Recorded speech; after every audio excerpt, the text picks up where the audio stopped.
స్థానిక సంస్థలకు జరుగుతున్న ఎన్నికల్లో ప్రతిపక్ష పార్టీలకు దిక్కుతోచకుండా అయిందని కాంగ్రెస్ పార్టీ విజయడంకా మోగించిందని సీనియర్ కాంగ్రెస్ నేత ఎడమ మోహన్ రెడ్డి స్పష్టం చేశారు. ఈ రిజల్ట్స్ తో టీఆర్ఎస్ మరియు బీజేపీలకు మైండ్ బ్లాంక్ అయిపోయిందని ఆయన ఎద్దేవా చేశారు. 29 రాష్ట్రాల్లోనే అత్యంత డైనమిక్ ముఖ్యమంత్రి ఎవరైనా ఉన్నారా అంటే అది యనుమల రేవంత్ రెడ్డి మాత్రమేనని ఆయన స్పష్టం చేయడం జరిగింది. ఇప్పుడు కాదు కదా, మళ్ళా వచ్చే ఎన్నికల్లో కూడా కాంగ్రెస్ పార్టీ విజయ దుదుంబి మోగిస్తుంది అనడంలో ఎలాంటి సందేహం లేదని కూడా అన్నారు. ప్రత్యక్ష పార్టీలు కట్టుబుట్ట సర్దుకోవాల్సిందేనని ఆయన హితవు పలకడం జరిగింది. తెలంగాణ ముఖ్యమంత్రి కాంగ్రెస్ పార్టీ ఇచ్చిన మాట కట్టుబడి ఉండి 29 రాష్ట్రాలలో ఏ రాష్ట్ర ముఖ్యమంత్రి ఇయ్యని విధంగా సన్న బియ్యము ఇచ్చి బడుగు బలహీన వర్గాల ఆకలి కేకలు తీర్చి 2 పూటలు కడుపు నిండా అన్నం తిని కంటి నిండా నిద్రపోయి మాపటిల్లి బెడ్ మీద వండుకొని రేవంత్ రెడ్డి ముఖ్యమంత్రిని గుండెల్లో గూడుగట్టుకున్న తెలంగాణ ప్రజలందరూ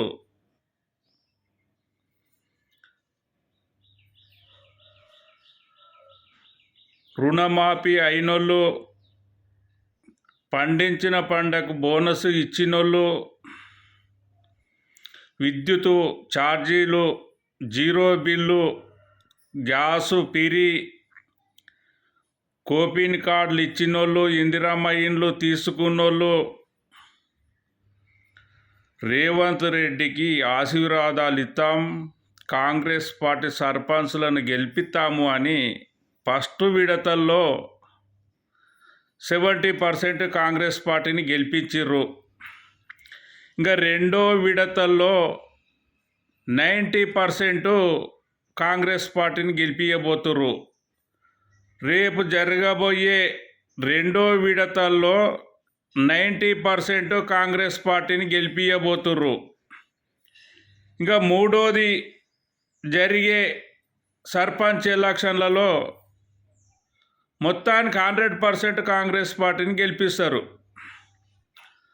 మా కందుకూరు మండలం మహేశ్వరాని మండలానికి కలిసొచ్చిన అదృష్టం ఏంది అంటే 3 విడతల సర్పంచ్ ఎలక్షన్లు వచ్చినాయి కాబట్టి 100% కాంగ్రెస్ పార్టీ సర్పంచులు గెలవబోతుర్రు తెలంగాణ రాష్ట్రంలో. ఎందుకు అంటే ఫస్ట్ విడతల్లో చూసిర్రు కాంగ్రెస్ పార్టీకి మెజార్టీ వచ్చింది, రెండో విడతల్లో ఇంకెక్కువ మంది కాంగ్రెస్ పార్టీకి వేస్తారు. ఆ రిజల్ట్ చూసినాక మూడో విడతల్లో మొత్తం ఇక కాంగ్రెస్ పార్టీకే వేస్తారు. ఇది ఏ మోహన్ రెడ్డి సర్వే. అందు గురించే మహేశ్వరం మండలం కందుకూరు మండలంలో 100కు 100% 3 రోజుల తర్వాత చాలా చేంజ్ అవుతుంది. ఎవ్వరు ఆధైర్యపడకుండ్రి. కాంగ్రెస్ పార్టీ నుంచి పోటీ చేసే సర్పంచులు ఇంటింటి కాడ వివరంగా చెప్పుర్రి, దమ్ముతో తిరుగుర్రి, ధైర్యంతో పథకాల గురించి చెప్పుర్రి.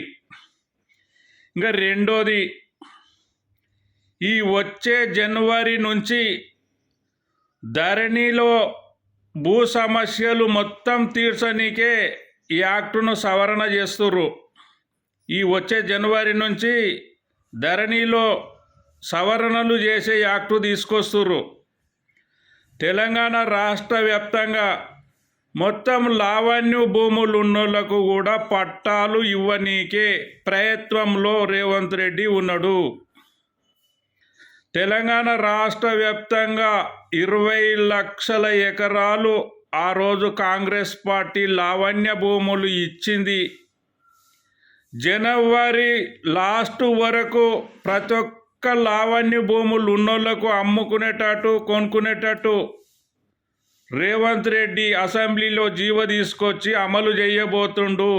ప్రతి ఒక్క సర్పంచి, ప్రతి ఒక్క ఊళ్ళో చెప్పుండ్రి. ప్రతి ఒక్క ఊళ్ళో నువ్వాట సర్పంచ్ ఇంటింటి పోటు చెప్పుండ్రి. మా సిరిగిరిపురం గ్రామంలో 100 ఎకరాల్లో లావణ్య భూమి ఉంది. మా సిరిగిరిపురం గ్రామంలో 100 ఎకరాలు లావణ్య భూమి ఉంది. ఈరోజు ₹1 కోటి కూడా 1 ఎకరా ఎవడు అమ్మితే తీసుకుంటలేడు. కానీ ఈ జనవరి తర్వాత రేవంత్ రెడ్డిని కలిసి శ్రీగిరిపురం గ్రామానికి 100 ఎకరాల లావణ్య భూములకు అమ్ముకునేటట్టు కొనుక్కునేటట్టు ఆర్డర్ తీసుకొచ్చే బాధ్యత నేను తీసుకుంటా. ప్రతి ఒక్క ఎకరా భూమి లావణ్య భూములు ఉన్నోళ్లకు ఎకరకు 10 కోట్లు వచ్చేటట్టు నేను చేస్తాను అని శ్రీగిరిపురం గ్రామంలో మొన్న పోయి చెప్పొచ్చిన. ఇచ్చిన మాటకు కట్టుబడి ఉండి లావణ్య భూములు అమ్ముకునేటట్టు కొనుక్కునేటట్టు కాంగ్రెస్ పార్టీ ఎలక్షన్లు చెప్పిన మాట కట్టుబడి ఉండి జనవరి 5 వరకు ఫిబ్రవరి లాస్ట్ వరకు జీవో తీసుకొచ్చి అమ్ముకునేటట్టు కొనుక్కునేటట్టు ప్రతి ఒక్కరు ఆలోచన చేయండి. ప్రతి ఒక్క సర్పంచి ఇంటింటి పోటీ వివరంగా చెప్పుర్రి. కందుకూరు మండలం, మహేశ్వరం మండలం ఇంకా 3 రోజులలో చాలా చేంజ్ కాబోతుంది. ఓటర్సు 3 రోజుల తర్వాత చూడుర్రి. ప్రతిపక్షాలకు జెండా పట్టేటోడు కూడా జెడ్పీటీసీ ఎంపీటీ ఎలక్షన్లు ఈ నెలాఖరు వరకే జరగబోతాయి. ఎంపీటీ జెడ్పీటీసీ ఎలక్షన్లలో ప్రతిపక్ష పార్టీ లీడర్లకు పార్టీ గుర్తులు ఉంటాయి కాబట్టి ఇంకా ప్రతిపక్ష పార్టీ లీడర్లకు జెండా పట్టేటోడే దొరకడు. ఈ సర్పంచ్ రిజల్టులు చూసినాక ఎంపీటీసీలకు జెడ్పీటీసీలకు ప్రతిపక్ష పార్టీల నుంచి పోటీ చేయనీకనే ముందుకు రారు. అందు గురించి అందరు ఆలోచన చేసి కాంగ్రెస్ పార్టీ నుంచి నువ్వడ్డ సర్పంచులంతా ఖచ్చితంగా ఇంటింటి పోటీ పోయి ప్రచారం చేయాలని జగన్మోహన్ రెడ్డి పొద్దున్నే దమ్ముతో ధైర్యంతో చెప్తున్నా. 10 ఏళ్ళు ఈ రాష్ట్రానికి రేవంత్ రెడ్డి ముఖ్యమంత్రి ఉంటాడు. మనము 10 ఏళ్ళు ఆలోచనతో ముందుకోదాం, మనం ప్రాంతాలను డెవలప్మెంట్ చేసుకుందామని ఈ సందర్భంగా తెలియజేస్తున్నా.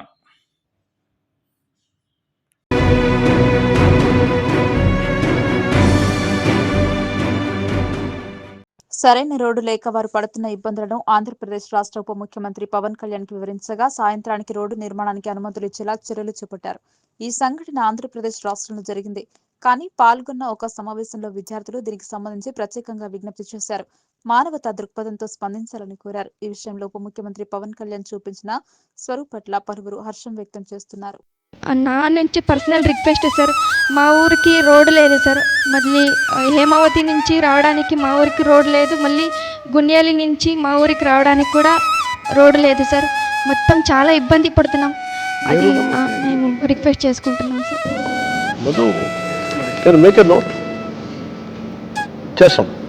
Thank you so much sir.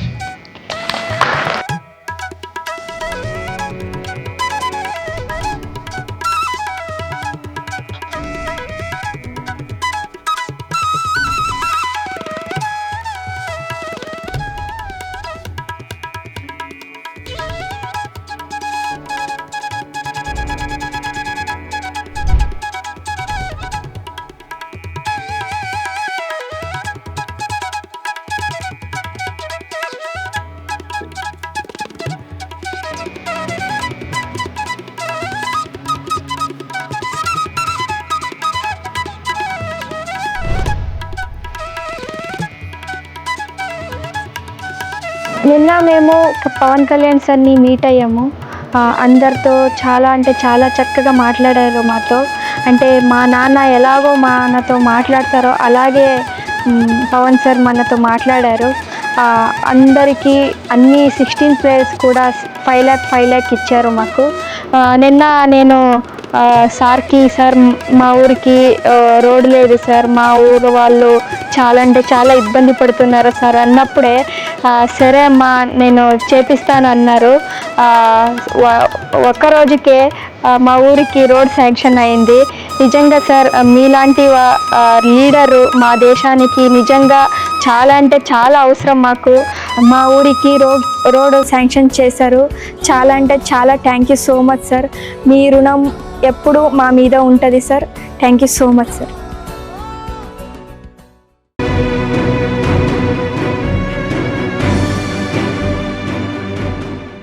జపాన్లో భారీ భూకంపం సంభవించింది. తూర్పు తీర ప్రాంతాన్ని వణికించింది. భూకంప తీవ్రత అనూహ్యంగా ఉండడంతో అధికారులు అప్రమత్తమయ్యారు.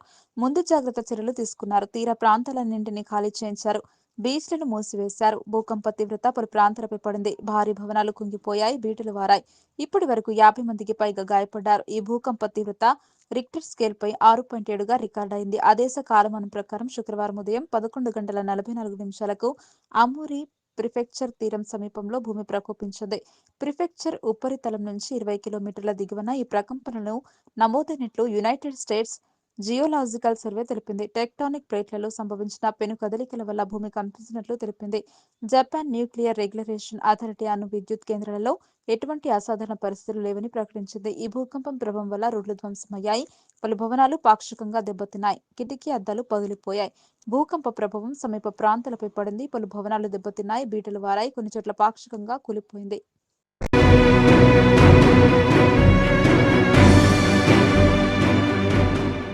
తెలంగాణ రాష్ట్రంలోని రంగారెడ్డి జిల్లా మహేశ్వరం మండలంలోని గంగరం గ్రామ పంచాయతీ పరిధిలో ఉన్న సర్వే నంబర్ 85లో గిరిజనులు సాగు చేసుకుంటున్న దాదాపు 364 ఎకరాల్లో ఉన్న కోట్ల రూపాయల వ్యవసాయ భూమికి సంబంధించిన భవితవ్యం ఇప్పుడు తెలంగాణ రాష్ట్ర ముఖ్యమంత్రి రేవంత్ రెడ్డి చేతిలో ఉంది. స్థానిక సంస్థల ఎన్నికల నేపథ్యంలో మరొకసారి సర్వే నంబర్ 85కు సంబంధించి ప్రాధాన్యత కలిగిన అంశంగా మారింది. ముఖ్యంగా ఎన్నికల అనంతరం సర్వే నంబర్ 85లో సాగు చేసుకుంటున్న వారికి పట్టాలు ఇప్పించే విషయంలో, రెగ్యులరైజ్ చేసే విషయంలో ముఖ్యమంత్రి రేవంత్ రెడ్డి దృష్టికి తీసుకువెళ్తామని కాంగ్రెస్ పార్టీ నాయకులు అధికార పక్షం పరంగా స్పష్టమైన హామీ ఇస్తున్నారు. దీంతో ఈ అంశం కీలకంగా మారింది. దశాబ్దాలుగా భూమిని సాగు చేసుకుంటున్నప్పటికీ చట్టపరమైన హక్కు లేక, పట్టాలు లేక గిరిజనులు నిర్జీవంగా జీవనాన్ని కొనసాగిస్తున్నారు. పార్లమెంట్ ఆమోదించిన చట్టాలు కూడా గిరిజనులకు న్యాయం చేయాలని చెబుతున్నాయి. అయినప్పటికీ పాలకులకు చీమ కుట్టినట్టయినా లేని పరిస్థితి ఉండడం విశేషం. ఈ క్రమంలోనే గంగారం గ్రామ కాంగ్రెస్ పార్టీ సర్పంచ్ అభ్యర్థిగా పోటీ చేస్తున్న సీనియర్ కాంగ్రెస్ నేత మునావత్ దేవేందర్ నాయక్ సర్వే నంబర్ 85కు సంబంధించి ముఖ్యమంత్రి రేవంత్ రెడ్డి దృష్టికి తీసుకువెళ్తారని, ఈ మేరకు ఆయన పరిశీలనలో ఉందని స్పష్టంగా చెబుతున్నారు. ఎవరు కూడా భూములు ఈ సర్వే నంబర్లలో అమ్మవద్దని కూడా ఆయన సూచిస్తున్నారు. దీంతో ఇప్పటికే ముఖ్యమంత్రి పరిశీలనలో ఈ విషయం ఉందని మునావత్ దేవేందర్ నాయక్ చెప్పడంతో గిరిజనులలో ముఖ్యంగా రైతుల్లో ఆశలు చిగురిస్తున్నాయి. ఇప్పుడు మనం తెలంగాణ రాష్ట్రంలోని రంగారెడ్డి జిల్లా మహేశ్వరం మండలం గంగారం తండా గ్రామ పంచాయతీ పరిధిలో ఉన్నాము. ప్రత్యేకించి ప్రస్తుత ఎన్నికల నేపథ్యంలో ఇక్కడ ఉన్న సర్వే నెంబర్ 85 మరొకసారి చర్చనీయాంశంగా మారిందనడం అతిశయోక్తి కాదు. కోట్లాది రూపాయల విలువ చేసే ఈ భూమికి సంబంధించి ఇప్పటికే గిరిజనులు గత 6 దశాబ్దాలకు పైగా వ్యవసాయం చేసుకుంటున్న పరిస్థితి ఉంది. అయినప్పటికీ దాదాపు 364 ఎకరాల భూమిపై ఆ గిరిజనులకు ఈ కష్టాన్నే, వ్యవసాయాన్ని నమ్ముకొని జీవనం సాగిస్తున్న పేద గిరిజనులకు సంబంధించి ఇప్పటికి కూడా వారికి శాశ్వతమైన పట్టాదారు పాస్ పుస్తకాలు కానీ లేకపోవడం వల్ల నిర్జీవమైన పరిస్థితి ఉండడం ఇక్కడ గమనార్హం. ప్రతి ఎన్నికలు అవి పార్లమెంట్ ఎన్నికలు కావచ్చు, సాధారణ ఎన్నికలు, ఇటు అసెంబ్లీ ఎన్నికలు కావచ్చు, గ్రామ పంచాయతీ ఎన్నికలు వచ్చినప్పుడల్లా సర్వే నెంబర్ 85 అనేది ఒక చర్చనీయాంశంగా మారింది. ఇది వందలాది మంది గిరిజన కుటుంబాల భవిష్యత్తుకు సంబంధించిన సమస్య కావడం ఇక్కడ మరొక విశేషం. పాలకులు ఎవరు మారినప్పటికీ, మంత్రులు వస్తున్నారు పోతున్నారు, ముఖ్యమంత్రులు కూడా వస్తున్నారు పోతున్నప్పటికీ ఇక్కడ గిరిజనులకు న్యాయం జరుగుతున్న పరిస్థితి మాత్రం కనిపించడం లేదు. ముఖ్యంగా కొందరికి పాక్షికంగా పట్టదారు పాస్ పుస్తకాలు ఇస్తున్నట్టు ప్రభుత్వం చెప్తున్నప్పటికీ వాటికి క్రయ విక్రయాలకు సంబంధించి వెంటనే నిషేధం కూడా విధించడం కూడా ఇక్కడ గమనార్హంగా పేర్కొనవచ్చు. అమ్మకాలు కొనడం అనే ఒక రూల్ను తీసుకువచ్చిన నేపథ్యంలో దీనికి వారు పూర్తి స్థాయిలో హక్కుదారులు కూడా కాలేని దుస్థితి కూడా నెలకొనడం చాలా ఆందోళనకరమైన విషయం. కూడా అనేకసార్లు రాష్ట్ర ముఖ్యమంత్రి కావచ్చు, మంత్రులు కావచ్చు, ఎమ్మెల్యేలు కావచ్చు దీనికి సంబంధించి అనేక విజ్ఞప్తి పత్రాలను గిరిజనుల నుంచి స్వీకరించిన సందర్భాలు కూడా మనం చూస్తూనే ఉన్నాం. అయినప్పటికీ వారికి ఎలాంటి న్యాయం జరుగుతున్న పరిస్థితి, దశాబ్దాలు గడుస్తున్నాయి, జీవితాలు గడుస్తున్నాయి, తరాలు మారుతున్నాయి కూడా, కొత్త జనరేషన్ కూడా ఇప్పుడు వచ్చినప్పటికీ ఒకవైపు దేశవ్యాప్తంగా కావచ్చు, ఆధునిక తెలంగాణ రాష్ట్రంలో కావచ్చు వ్యవసాయంపై మక్కువ కొనసాగుతున్న నేపథ్యంలో ఇక్కడ మాత్రం గిరిజనులు పూర్తి స్థాయిలో అన్నదాతలుగా మారి ఇక్కడ వ్యవసాయం చేసుకుంటున్న పరిస్థితిని కూడా మనం చూస్తున్నాం. దేశానికి వెన్నెముక అన్నదాతలు, రైతాంగం అని అందరికీ తెలిసిందే. ఇది జాతీయ స్లోగన్ కూడా. అయితే ఇది కేవలం నినాదానికి మాత్రమే పరిమితం కావడం కూడా శోచనీయం. కూడా కేవలం కష్టాన్ని, నేల తల్లి కష్టాన్ని, ప్రభుత్వ భూమిని నమ్ముకొని వ్యవసాయం కొనసాగిస్తున్న గిరిజనులకు సంబంధించి ఎన్నో చట్టాలు అమల్లో ఉన్నాయి. వాళ్లకు కనీస చట్టాలు కూడా అమలు చేయలేని దుస్థితి ఇప్పుడు పాలక వర్గంలో మనం చూస్తున్నాం. ఈ నేపథ్యంలోనే తాజాగా స్థానిక సంస్థల ఎన్నికలు కూడా జరుగుతున్నాయి. ఈ క్రమంలోనే మరొకసారి దీన్ని ముఖ్యమంత్రి రేవంత్ రెడ్డి దృష్టికి కూడా తీసుకు వెళ్ళినట్టు సమాచారం ఉంది. ఎన్నికల తర్వాత కానీ ఎప్పుడైనా కూడా సర్వే నెంబర్ 85 సంబంధించి, ఇది గంగారం గ్రామ పంచాయతీ పరిధిలో ఉంది. సర్వే నెంబర్ 85 సంబంధించి 364 ఎకరాలకు సంబంధించి ఒక విధానపరమైన నిర్ణయాన్ని కూడా ముఖ్యమంత్రి రేవంత్ రెడ్డి తీసుకుంటారని కూడా ఇప్పుడు అధికార పక్షంలో ఉన్న నాయకులు చెప్తున్నారు మనకి. అయితే ఈ ల్యాండ్కు సంబంధించి గతంలో టీఆర్ఎస్ ప్రభుత్వం అధికారంలో తొలి తెలంగాణ రాష్ట్ర ముఖ్యమంత్రిగా ఉన్న కేసీఆర్ కూడా ఆయన వద్దకు కూడా ఈ సర్వే నెంబర్ 85 అంశం కూడా వెళ్ళింది. అయినప్పటికీ కారణాలు ఏమైనప్పటికీ 10 ఏళ్ల పాటు దీన్ని నాంచి దీన్ని పెండింగ్లో పెట్టిన విషయాన్ని కూడా మనం చూస్తున్నాము.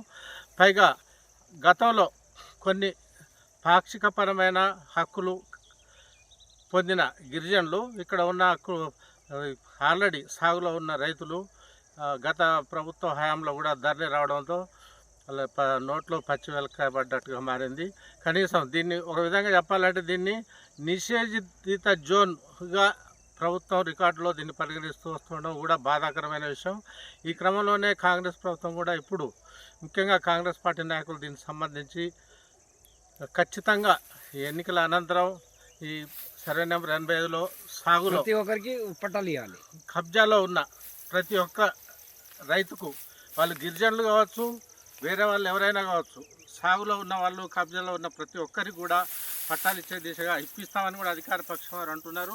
ముఖ్యమంత్రి రేవంత్ రెడ్డి కూడా ఈ విషయంలో సానుకూలంగా ఉన్నారని చెప్తున్నారు. ఈ ఎన్నికల తర్వాత కూడా ముఖ్యమంత్రి వద్దకు దీనికి సంబంధించిన ఫైల్ మూవ్మెంట్ అయ్యే అవకాశం కూడా లేకపోలేదు. ఇదే జరిగితే కనుక ముఖ్యంగా రంగారెడ్డి జిల్లాలో ప్రత్యేకించి మహేశ్వరం మండలంలో గంగారం గ్రామ పంచాయతీ పరిధిలో మొత్తం ఒక గ్రామంతో పాటు గంగారం తండా, మైలార్బాయి తండా కూడా ఉన్నాయి. ఈ 3 ప్రాంతాల రైతులకు ఒక స్వర్ణ యుగం అని కూడా చెప్పవచ్చు. ముఖ్యంగా ఇటు సిరిగిరిపురం గేట్ కావచ్చు, ఇటు గంగారం బార్డర్ కావచ్చు, ఇటు సైడ్ పోతే పెద్దమ్మ ఇది మన ఉప్పుగడ్డ తండ కావచ్చు, ఇటు నాగారం కంచె కావచ్చు, ఇటు భగత్ కంచె కావచ్చు, ఇలాంటి చాలా అతిపెద్ద సరిహద్దు కలిగిన ప్రాంతం రంగారెడ్డి జిల్లాలో. ముఖ్యంగా రాష్ట్రంలో ఇది ఒక అరుదైన ప్రాంతం అని కూడా చెప్పవచ్చు. ఇది గిరిజనుల హక్కులను అమలు చేసి చట్టాలని, పార్లమెంట్ ఆమోదించిన చట్టాలను పరిరక్షించడం ద్వారా వాళ్ళ ఆధీనంలో ఉన్న భూమిని గిరిజనులందరికీ, కబ్జాలో ఉన్న వాళ్ళందరికీ పట్టాలు ఇవ్వడం ద్వారా ముఖ్యమంత్రి మరొక చరిత్ర సృష్టించాలని ముఖ్యంగా ఇక్కడ వ్యవసాయం చేసుకుంటున్న గిరిజనులు ప్రత్యేకంగా రాష్ట్ర ముఖ్యమంత్రి రేవంత్ రెడ్డిని కోరుతున్నారు. కెమెరామెన్ ఆకుల నరసరావుతో ఉప్పు వీరాంజనేయులు, సైబరాబాద్, రంగారెడ్డి జిల్లా. మహేశ్వరం మండలం గంగారం గ్రామ పంచాయతీ పరిధిలోని సర్వే నెంబర్ 85 విషయానికి వస్తే, గతంలో ఎన్నోసార్లు దశాబ్దాలుగా గిరిజనుల ఆధీనంలో, రైతాంగం ఆధీనంలో ఈ భూమి ఉన్నప్పటికీ పెద్దల కన్ను కూడా ఈ భూమి మీద పడిందనడం అతిశయోక్తి కాదు. ముఖ్యంగా పాలక వర్గాలు ఎప్పటికప్పుడు అధికారం వస్తున్న సందర్భంలో ఇంత పెద్ద ల్యాండ్కు సంబంధించి వేలాది కోట్ల కుంభకోణానికి తరలిపే అవకాశాలు కూడా లేకపోలేదు. అయితే ముఖ్యమంత్రిగా నారా చంద్రబాబు నాయుడు అధికారంలో ఉన్న సందర్భంలో ఈ భూమికి సంబంధించి కూడా ఇతర అవసరాల కోసం ఈ కేసీ తండ దగ్గర ఉన్న ఈ కంపెనీ కావచ్చు, అంటే కొన్ని కంపెనీలకు కూడా కేటాయించిన సందర్భాన్ని మనం చూసాం. ఆ క్రమంలోనే ఈ గిరిజనుల సాగులో ఉన్న సర్వే నెంబర్ 85లోని 364 ఎకరాలకు సంబంధించి కూడా డైవర్ట్ చేయడానికి కానీ, విక్రయించడానికి కానీ, ఇతర అవసరాలకు, పారిశ్రామిక ఇతర అవసరాలకు కేటాయించేందుకు కూడా ప్రయత్నాలు చేసిన సందర్భాలు ఉన్నాయి. అప్పట్లో తెలుగుదేశం పార్టీ ప్రభుత్వంలో కీలకమైన పాత్రను పోషిస్తున్న అప్పటి హోంమంత్రి తూల దేవేందర్ గౌడ్ కూడా ఈ విషయం సంబంధించి జోక్యం చేసుకోవాల్సి వచ్చింది.